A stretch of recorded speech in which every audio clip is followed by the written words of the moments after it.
IPMNation.com.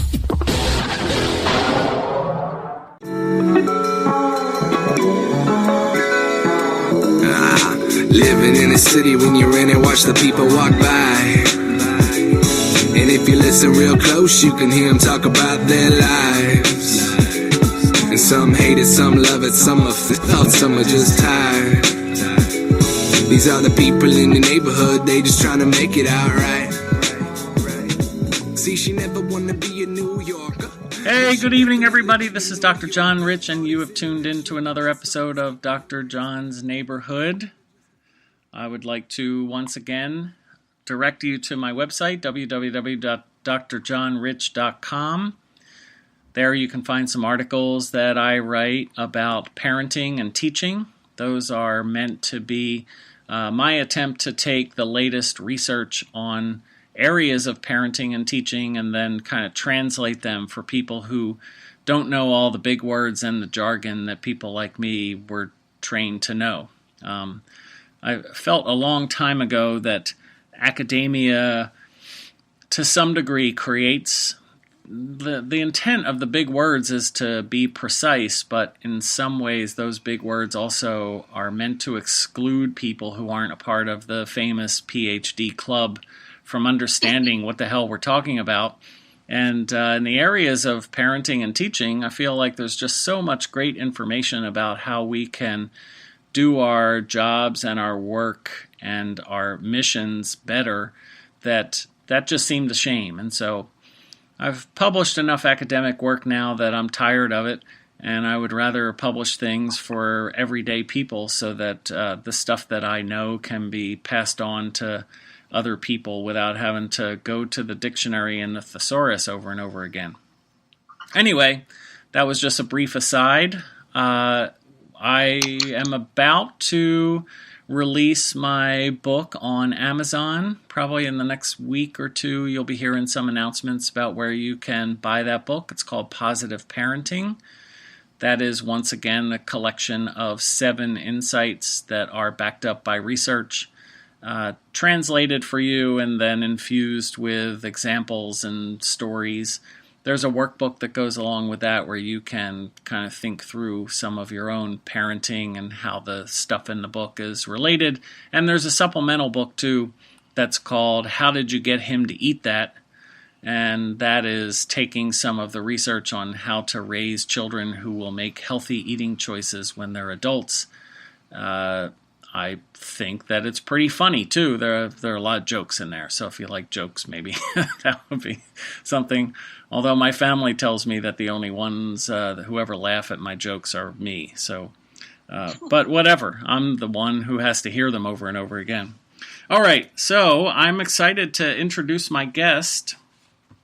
Her name is Sheena Hill. She is from a company called Parenting Works. Can you say hello, Sheena? Hi, everybody. Hi, John. Thanks for having me. Yeah, no, I'm excited to have you. You're kind of a big shot out there in the parenting online sphere. I don't know if you think of yourself in that way, but you seem to be all over the place, making comments and having insights and things to say, and you got a large following, so I'm delighted that you would be willing to be on the show. Can you tell us a little bit about, so Parenting Works, obviously that's meant to be some kind of double meaning there. Can you explain what are we talking about on Parenting Works? Absolutely. So I went into private practice 6 years ago after working in the nonprofit world as a social worker for 8 years. I wanted to focus exclusively on parent education and support. So you're right. It's both meant to be, the works of parenting, right? How to get the most out of parenting and really experience less stress, number one, and more effectiveness, number two. I think that's what all parents are really looking for. And I also really liked the double meaning that parenting does work. And I think, in these last decade or so, a lot of times parents have been tempted to sort of pull back on some reactive parenting. I hear a lot of that from parents. Well, I don't want to, have a battle at bedtime, so I just don't have a bedtime. They can fall asleep on the couch watching TV whenever they're tired. I see. So I like to reinforce that not only does parenting matter, right? It's extremely important to a child's brain development and their lifelong mental health and their ability to have healthy, effective relationships for the rest of their lives. But parenting also really works in accomplishing those long-term goals and life skills, right? Yeah. It's not just sort of something that you say, well, I hope that I can teach my kid these things. When we are focused on parenting and we are, not martyring ourselves for our kids, obviously your needs matter as a parent. And that's something that I think parents really do struggle with balancing. But, without martyring yourself, to be an active parent that's really attuned with your child and really capable of meeting their needs, without sacrificing the needs of everybody else, it really goes a long way to create not just people, but hopefully, generations where we don't have, all this mental illness, right? Where we don't have a lot of insecure attachment and other things that we see in adults that we can, as professionals, we can pretty easily trace to things that happened in childhood. Yeah.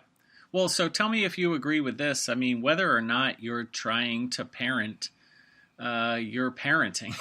So if the bed, if there's a certain area of your child's life and you would rather avoid it, like let's say sexual education, you're uncomfortable having those conversations, that's still parenting, even if you're not directly addressing it.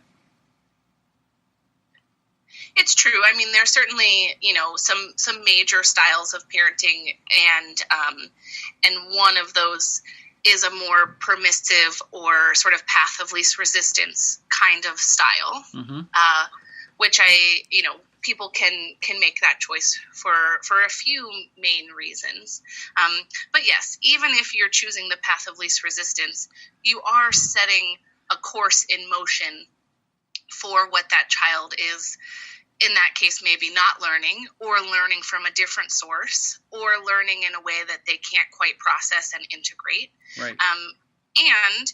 You may not see those immediate results. You may not see, my teen has wildly crazy ideas about sex, or, oh my gosh, my teen is, pregnant, or whatever the sort of worst case scenario might be in terms of immediate results, but you may still see the sort of trickle down effect of that path of least resistance throughout the child's childhood, but also through their adulthood as well, right? You in their own parenting, certainly, but in all of their other relationships as well, right? If they're, not comfortable talking about certain things, then that may continue into adulthood, which will impact all of their relationships and interactions as adults. Yeah, I tell my students all the time that, the model for the vast majority of your adult relationships is based upon the adult relationships that you observe before you reach the ability to be critical of what you were seeing and hearing. So when you're a 5-year-old, your life can be as great as it is or as terrible as it is, and you're not picking up on the fact that anything might be unusual. It's just the way things are. And so your communication style is intimately connected with the communication that you see your parents having with one another. And it's going into your brain without really that much of a filter. Would you say that was true? Absolutely. Not only are you sort of not able to necessarily manage that or, make sense of it at 5 years old, right? But your prefrontal cortex is the repository for all of those experiences that you're witnessing all the way through childhood and adolescence and emerging adulthood. So even if you don't, process that your body stores that memory one way or another. And so all of those pieces are, being called upon later, either in, maladaptive ways or healthier ways, for all of your future relationships. So I know it can be pretty scary for parents. It feels like a lot of pressure, but I like to focus on the opportunity, right? That we can really make a big impact on our child's future, more than saying, I have this educational app, or I signed them up for violin lessons, or, all of the other things that parents tend to focus on when they're trying to really help their child's development. The most important thing that we can do really does come down to our parenting, especially how we communicate, how we model self-regulation and other emotional intelligence skills, and how we navigate through some of these difficult situations that aren't all, rainbows and sunshine, right? We want to help our kids really understand that sometimes uncomfortable things do happen, and sometimes they are going to, be left out or break a toy or, have to leave the park when they don't want to.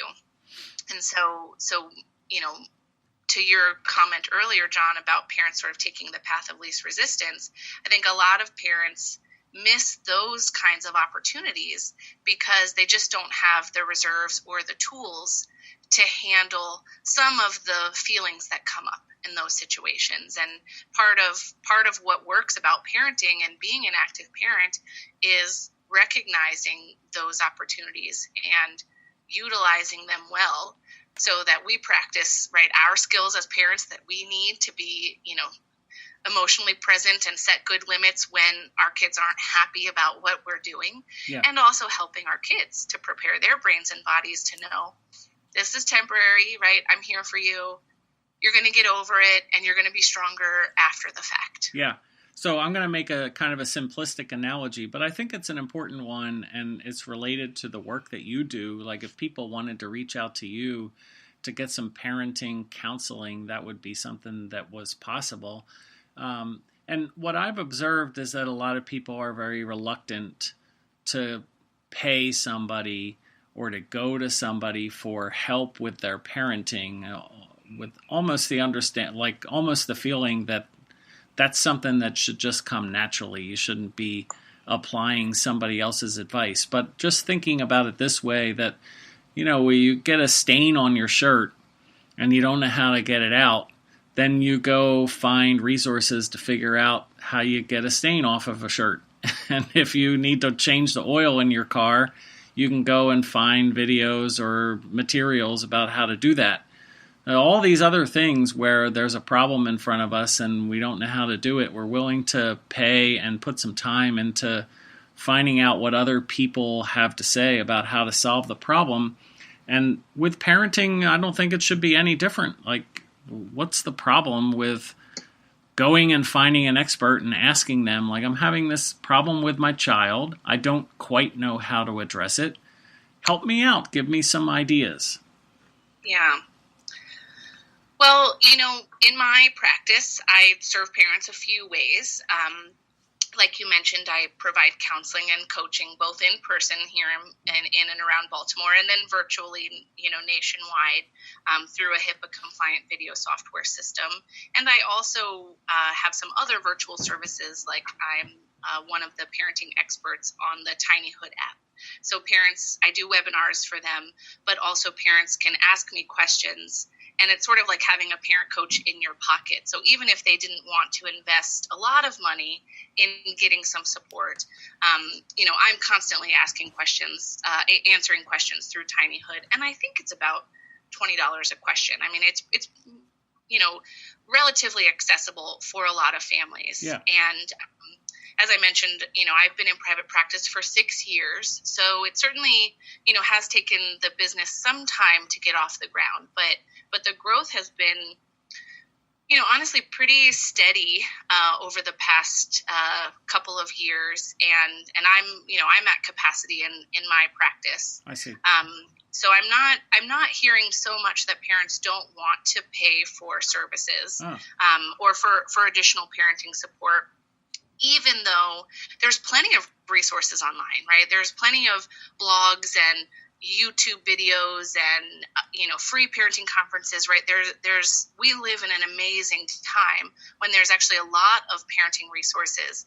I think what it comes down to in terms of a barrier for some families is just the overwhelming nature, right? There's so much out there, and it's hard to know what's going to fit my family and fit my needs, and who can I trust, because plenty of the information is contradictory, and both sides have research to support their premise. So I know that parents do genuinely get overwhelmed and confused by all the resources available. But what I think it comes down to, just as much or sometimes more, I hear from parents a lot that, I read this great book, or I listened to this blog, I follow this blog, or I'm on this parenting page on Facebook, and the stuff that's being said really speaks to me, right? I totally get it. Intellectually, it resonates with me. But when you put the book away, or you have read the book a month ago, and now you're in the heat of the moment with your child, all of that flies out the window, right? You don't remember what the book said. And even if intellectually you are saying to yourself, I know what I should do, I know what I should say, most parents are so triggered in those moments that they can't think clearly enough, and they can't be calm enough, and they can't, get out of their own limbic systems in order to really access what they've learned. And so it's more about getting the support, right? Most of the things that I tell parents, sometimes it's new information, right? Sometimes parents say, oh, wow, I had no idea that's how development worked. I had no idea that's how attachment worked. I had no idea that's how, you support emotions or how you set limits. But for a lot of parents, it's not new information, right? It's information that they've either sought out or, has sort of filtered into their world one way or the other. But really what it comes down to is that even though these things seem very simple on the surface, we're usually not parenting, at full capacity, right? We're tired, we're stressed, we have 3 other kids that need our attention right now. We have a spouse and our own needs, and possibly our, parents or other family or community needs that are pulling us in many directions. And so, I think if most parents could just think about parenting all the time and didn't have to stress about other things, then some of these things would be easier to master. But part of it is that, we're just so overwhelmed. There's so much on our plates, and we bring so much baggage, right? We just bring so many wounds to parenthood that all of those things get triggered through the process of parenting. And so it doesn't matter how well you intellectually know something, because utilizing those skills and really transforming our response, it's very nuanced. And so it takes a tremendous amount of practice and time and patience. I usually tell my clients, it takes about 1.5 years to rewire your brain. And so that doesn't mean that I work with every client for 1.5 years. But it's not just about taking one workshop and saying, okay, I know how to parent better now, right? That may give you some momentum and give you some tools that you can use right away. And I love to hear that. But for a lot of parents, it takes really intensive practice. And the best way to experience that practice is with support, with someone like me who gives, not only gives them some education and resources, but gives them the accountability and, some of the reality check, right? When clients say to me, well, this is working. And I challenge them and I say, is it really working? Right? You're losing it every day with your kids. So that's not working.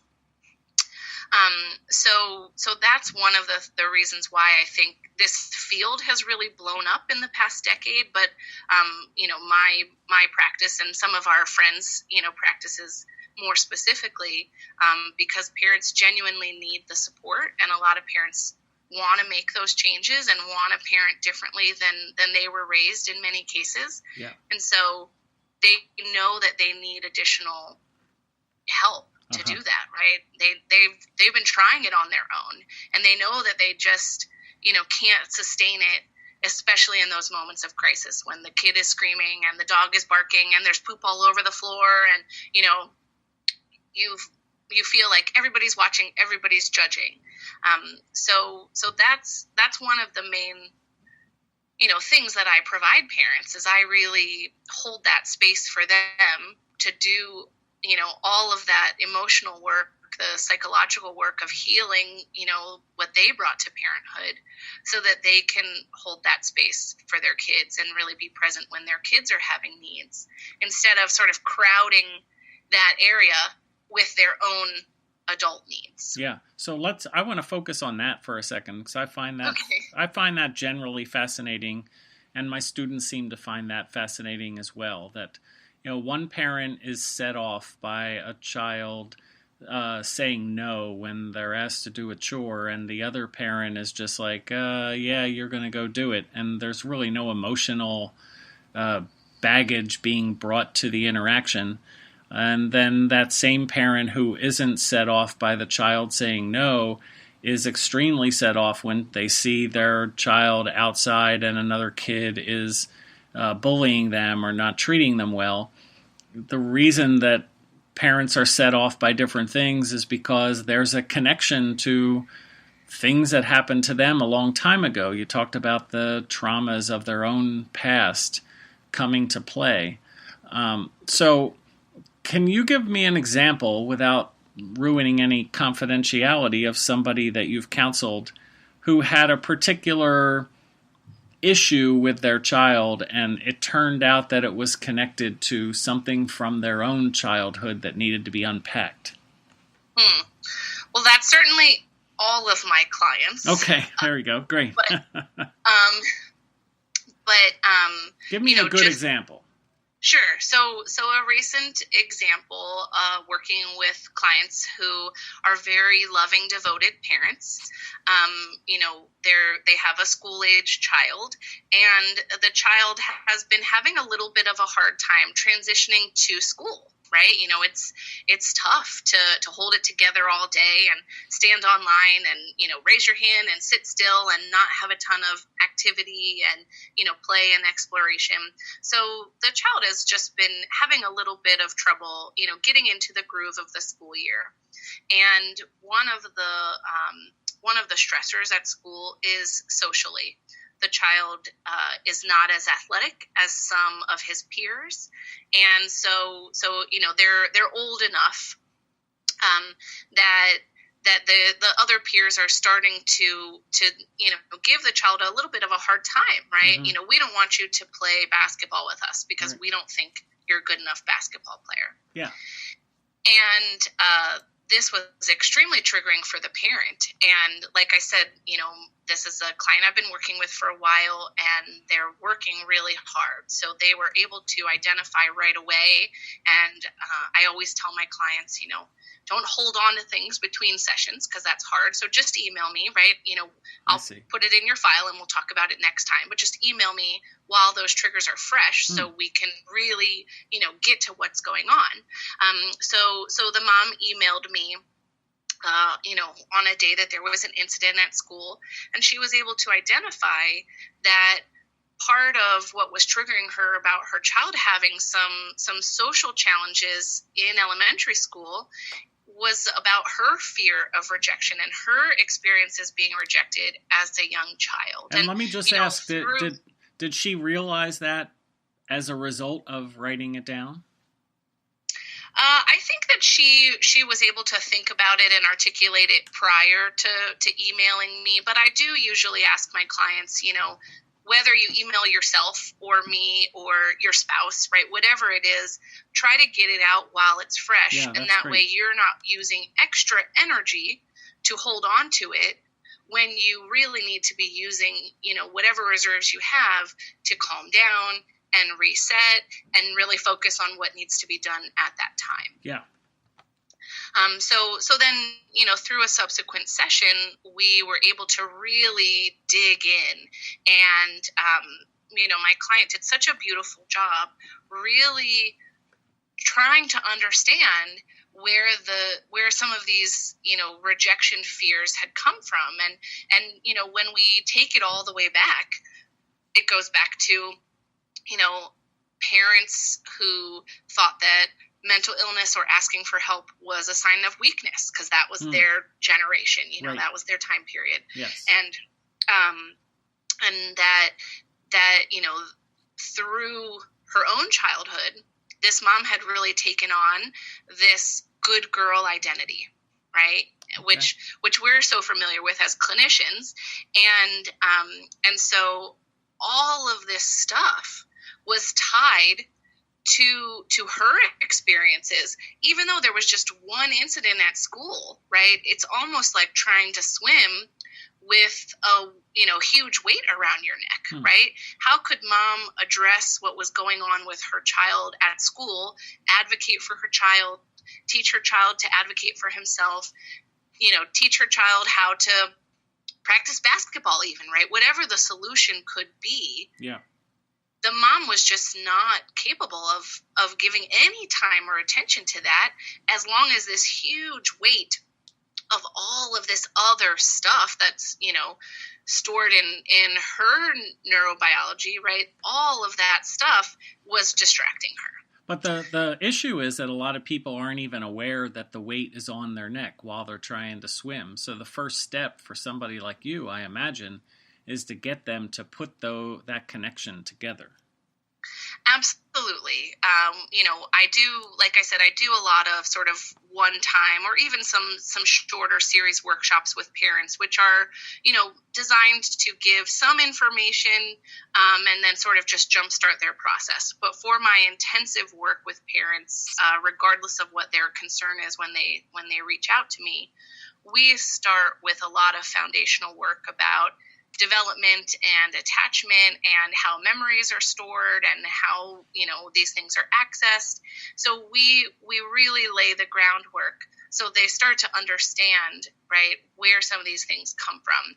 And some clients, it takes a little bit longer for them to be able to identify these things. But most of my clients, they're really able to utilize that information to reflect on their own experiences pretty quickly. Yeah.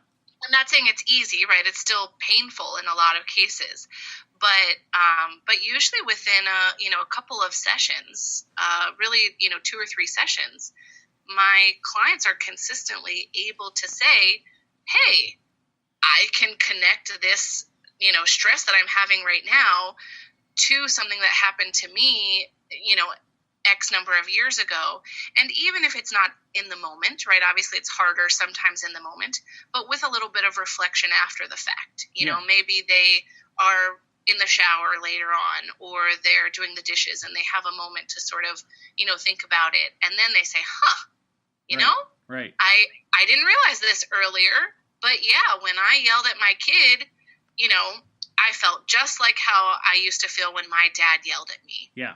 So, and people are pretty good at making those, connections and identifying maybe not all of the causes, but at least some thought or feeling or experience. Yeah. This is what is so great about psychology to me, is that if you have the courage to confront some of these monsters from our past that are hiding inside of our brains, they're like Dracula. As soon as you expose them to the light, they start to shrink back just a little bit. So I can imagine that a parent who is set off by a particular thing that is really just activating a trauma from their own past can do one of two things. Either be able to recognize, okay, this is one of those situations that tends to set me off.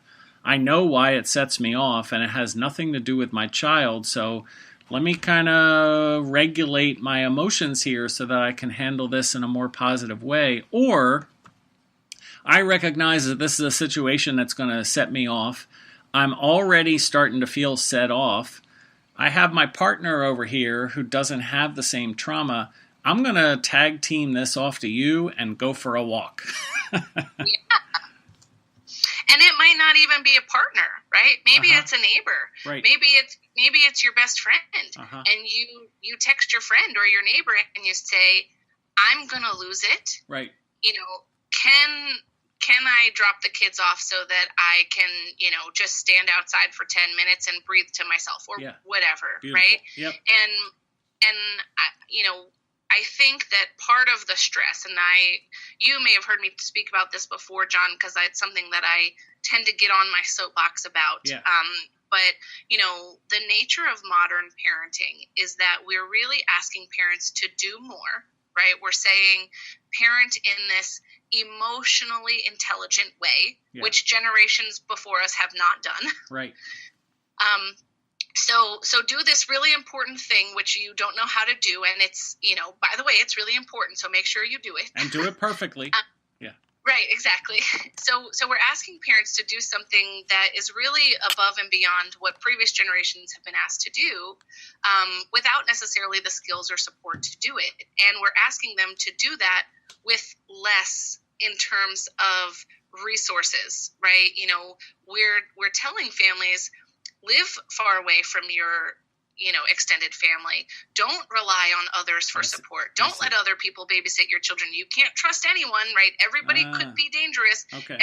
Somebody might give your child sugar. Somebody might let your child watch TV. Somebody might, you know, do something more egregious, right? Yeah, right. So we're essentially forcing parents to parent in isolation, right? Without family and community and tribe to support and bolster their efforts.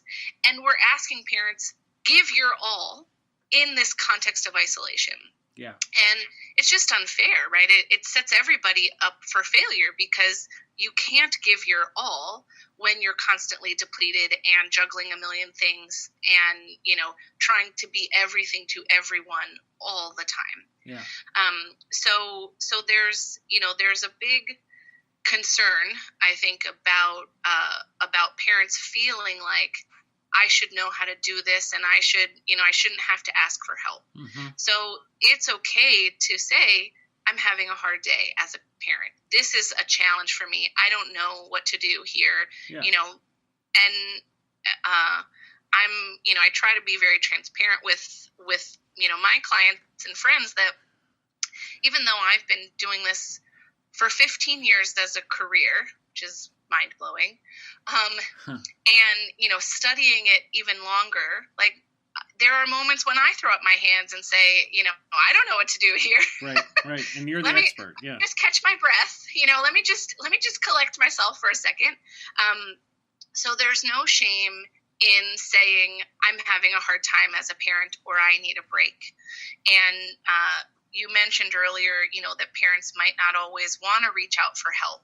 And in my work as a CPST doing car seat education, it's so funny because 99% of the time the car seats are installed or used incorrectly, right? I mean, the misuse rates nationally are just off the charts. Huh. And in my work with parents, I see about 20 car seats a week in the warm months when we have more daylight. I absolutely see that, right? In my 9 years as a CPST, I've probably seen 3 car seats that totally had no misuse problems. Huh. Wow. Jeez. Right. Exactly. Which is terrifying in its own way.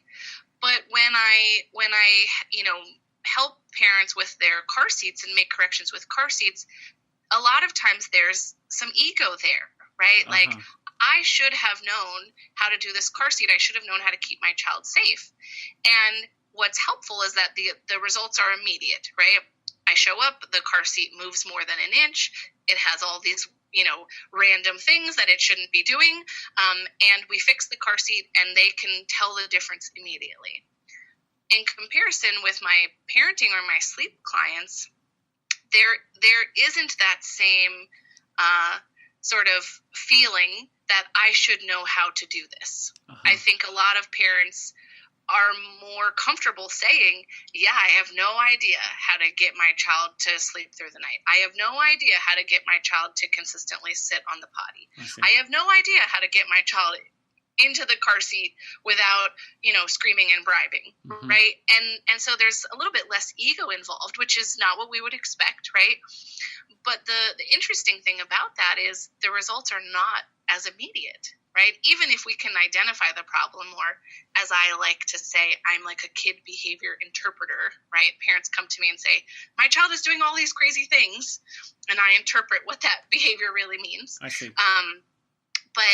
But even though we can identify what the behavior causes might be, it still takes time and effort to make some of those changes, particularly to the underlying, needs and skills that need to be addressed in order to get results.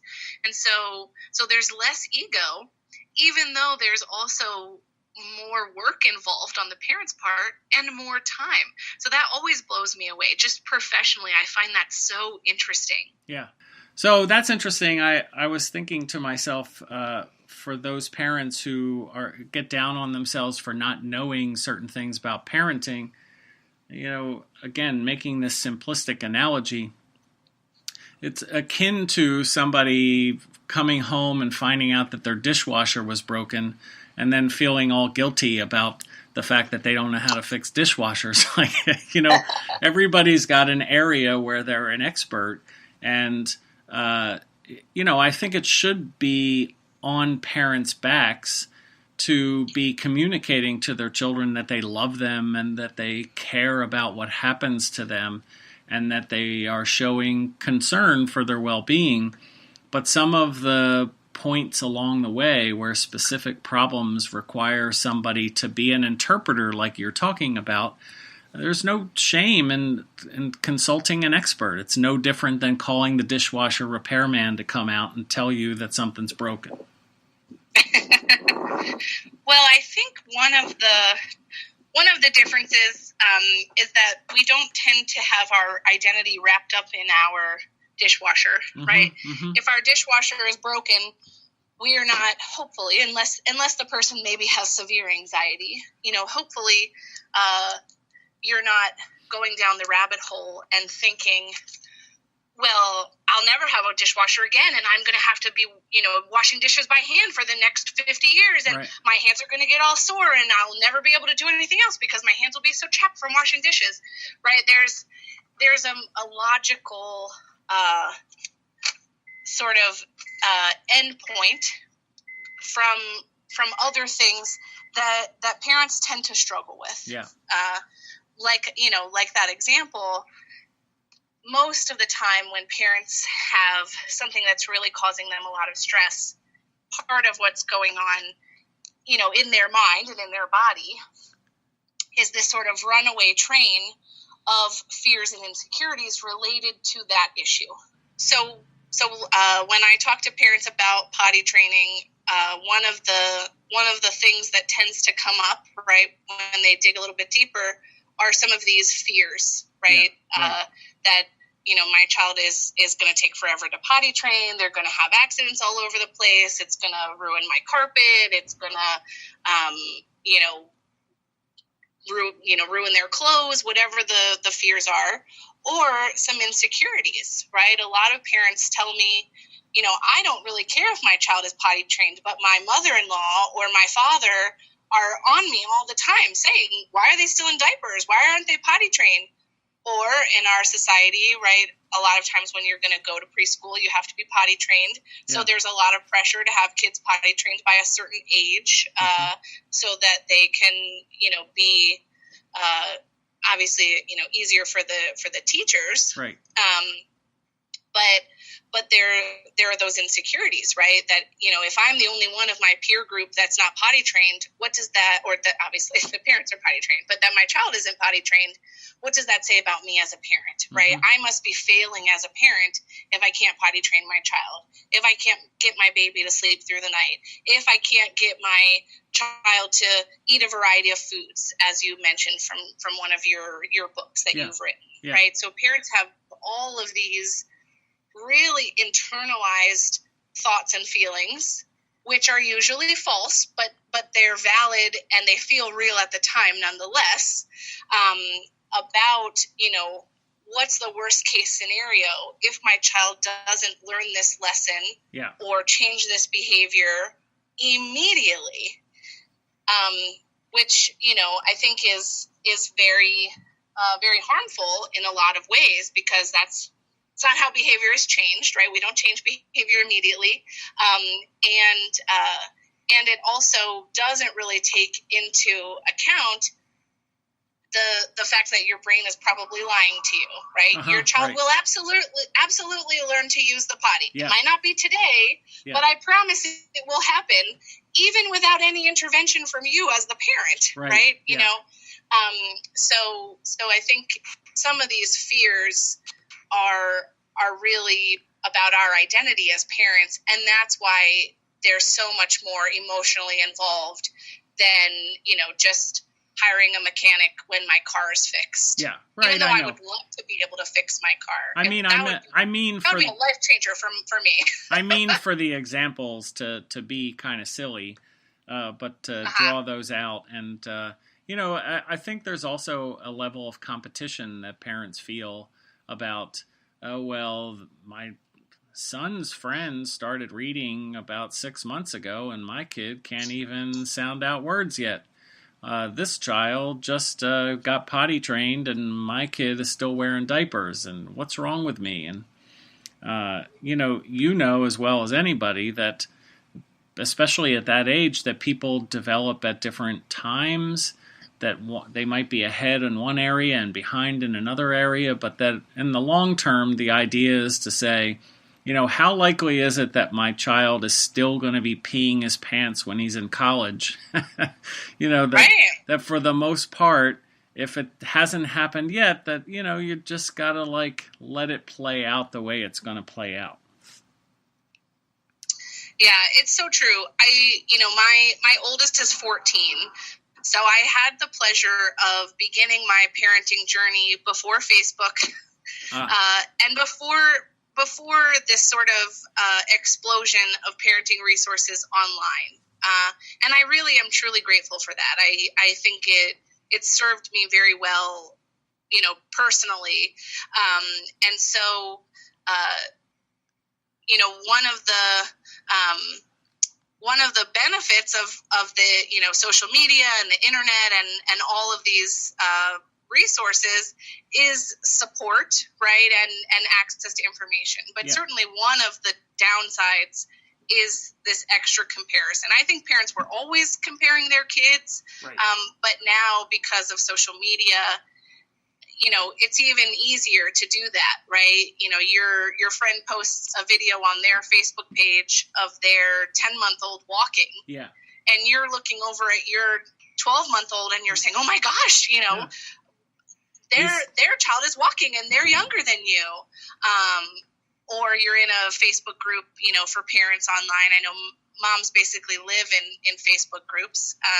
So there's always people talking about my child is doing this or my child isn't doing that. And so I think it lends itself more to quick comparison, which, like you said, is just not applicable, even among siblings, right? I mean, no two kids are alike. And that's why responsive parenting is so important, because we want to really attune to our specific build and their needs and their skills and our unique relationship with them, and build up from there for anything that we need to make changes about. Well, with my own children, if I ever found out that one of their friends did something faster than they did, I would just remove all of their privileges and continue to call them deficient until they would catch up. Does that seem like the proper... That's just sarcasm there, obviously. I know. I got you, John. Yeah, right. Part of what I help parents to understand, and it's really hard for parents to understand, right? I mean, there's even a lot of professionals who struggle with this, rewards or consequences, right? They're two sides of the same coin. Anytime that we sort of just focus on the behavior and, try to direct our child's behavior just based on the surface, but especially when it comes to removing things that they need for their life. And, kids need toys, right? Kids need to play outside. They need that for their development. Or things that they need from us, like hugs and kisses and attention and, talking and all of those things, right? Anytime that we sort of rely on those old school methods, not only are we not going to get the results that we're looking for immediately, but we're also going to be preventing some of that learning and some of that connection going forward in the long term, right? So we're really sort of taking several steps backwards, even though it might feel good in the moment, right? It might make you feel a little bit better to have some control and to feel like, well, at least I'm doing something. But in terms of the big picture, it's not addressing the underlying needs that the child may be lacking, right, that are really getting in the way of helping them meet those expectations. And it's a huge pet peeve of mine when we ask anybody, but especially children of any age, to meet an expectation without having the skills to do so. Yeah. And that's one of the things that I always talk about with my sleep clients. We never ask kids to do something during the night that they don't at least have some mastery of during the day, right? So it's the same for any kind of parenting challenge. When parents say to me, well, my kids fight all the time, and so I just let them hash it out, you know, and I understand that sort of path of least resistance approach, but that's only effective if the children have some practice, which is supported by a trusted adult, in conflict resolution, in healthy communication, right? They need skills in order to work it out. You can't just sort of throw them in the lion's den and say, hey, work it out, right? I hope you both come out alive. Yeah. So when we have sort of those knee-jerk reactions, because we're just trying to get an immediate result or feel better in the moment, we're really creating more work for ourselves in the long run, because now we have to go back, we have to apologize, maybe we have to do repair work, right? I'm sorry that I yelled at you, or we just have to work harder to rebuild that trust and sense of connection that is really the foundation of all future learning that we want our child to accomplish. So we know that punishing, or even, what some people don't really consider punishment, sort of other consequences, like, maybe logical consequences or natural consequences, and even rewards, right? Anytime that we're really focused on reinforcement, we're missing the point, right? We're missing the opportunity to really identify what needs and skills our child is lacking in order to truly meet that expectation. Well, I would think that, even for adults, when you have a personal dilemma, one of the questions that you might want to ask is, why am I in this situation? And then that gives you some information about how you might be able to get out of the situation. And so if the children are hitting one another, they're in that situation because there's frustration going on, or there's a lack of communication. People aren't getting what they want. Are there other ways to try to address the problem besides the violence? I think that parents think that they have to have like the Mr. Brady response, or the father knows best, or the great response from all of the television shows. It's just perfect, and the light bulb goes off, and everything is fixed. And sometimes I think we can just go and say, yeah, that's something that I struggle with too, and here are some times when that's happened to me, and this is how I handled it. So, I want to keep talking, and yet I have a limit to the length on the show. Course. And so can you, this is going to be maybe challenging for you, but like take everything that you do and everything that you know and put it in a nutshell. Like give us a takeaway. If we're going to have one takeaway from everything that you're trying to help us accomplish in our parenting and in our own life, like what's a piece of advice you can give us, or just like something that might be memorable to write down and put on the fridge? I know that's hard. That is hard. And I do generally like to give my whole brain when I teach or work with clients, which is impossible. So I'm working on, synthesizing all the time. Yeah. Really, probably the most important thing that I would tell parents to remember is that your child's behavior is a direct barometer of how they're feeling and what's going on with them underneath the surface, right? In terms of those needs and skills that I mentioned earlier. So if you are feeling like, their behavior is just not what I want it to be, or what, what's easy for me as a parent, which may not be able to be changed, right? We might just need to change your expectations. But especially if you're noticing that you're getting triggered a lot by behaviors, then that's your clue to really get curious and lean in and, try to learn more about what's going on. Yeah. And don't focus on necessarily fixing the problem, right? I know parents want results, and that's certainly, a possibility, but it's not a quick fix. I don't tend to travel with my magic wand. So really, what it comes down to is identifying some of those other,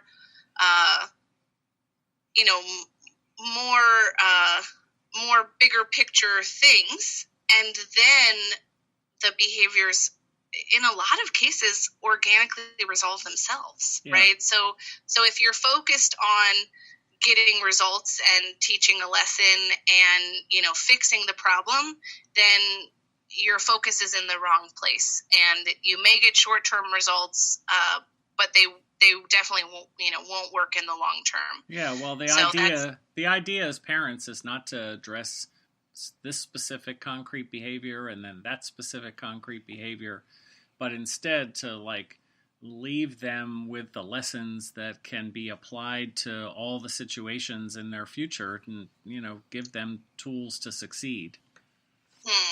Yeah.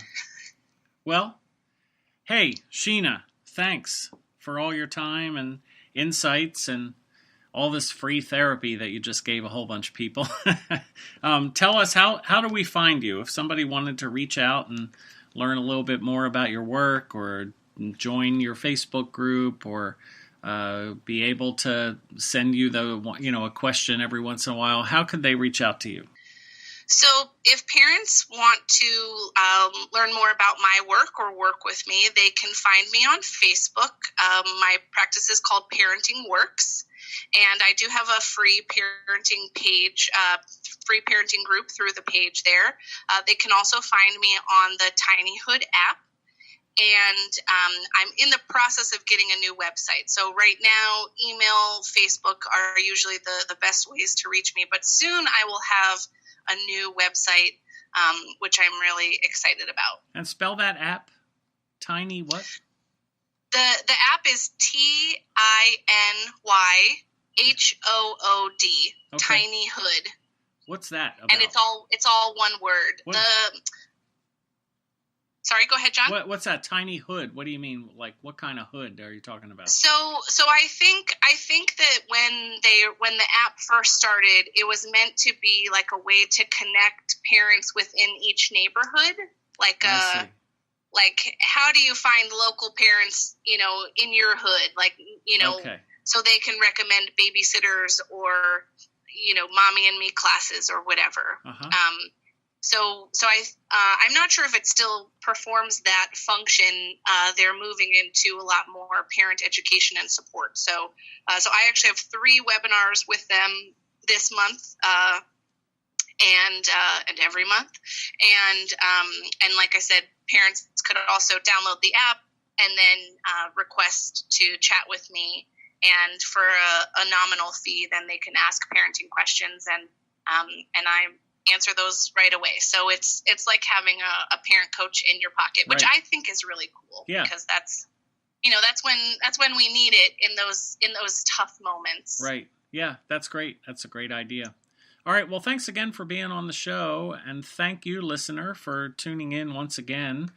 My name is Dr. John Rich. I'm at drjohnrich.com. Reach out to me with your concerns or questions, or if you need somebody to chat with. If you have an idea for a guest on the show or a topic for the show, that's always of interest as well. Thanks again. Talk to you next week. Thank you. Bye-bye.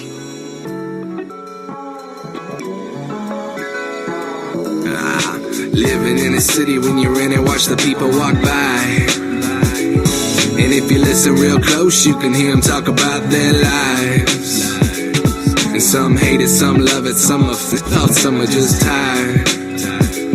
These are the people in the neighborhood, they just trying to make it out right. See, she never wanna be a new IPMNation.com